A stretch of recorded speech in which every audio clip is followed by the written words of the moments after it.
थांबा, तुम्हालाही सांगितलं जातंय का लॉकडाऊन येणार, पेट्रोल 200 रुपये जाणार, तेल गायब होणार? अहो, खरी भीक वस्तूंची नाही, लोकांच्या अफवांची आहे. एक मेसेज आला, लॉकडाऊन पडणार, पेट्रोल संपणार, तेल नाही मिळणार आणि लोक थेट दुकानात पंपावर धावले. अरे, हे संकट नाही, हा जमावच संकट आहे. सत्य काय? सरकारने स्पष्ट सांगितले, लॉकडाऊन नाही, पुरवठा सुरू आहे. पेट्रोल तेलाची कमतरता नाही, फक्त अफवा मोठ्या आणि घाबरणारे त्याहून मोठे. पेट्रोल पंपावर रांग दिसते कारण पेट्रोल कमी नाही, लोकांनीच टाक्या फुल केल्या म्हणून. आणि दुकानात तेल दिसत नाही कारण तेल कमी नाही, लोकांनी एकाचं घ्यायचं तर 5-5 जणांचं घेऊन ठेवलं म्हणून. स्टोरेज सामानाचं नाही, स्टोरेज शहाणपणाचं आहे. अफवा कधी पसरते?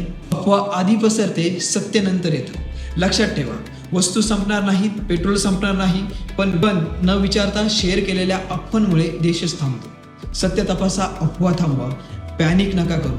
फॉलो करा, इथे भीती नाही, फक्त फॅक्ट्स असतात.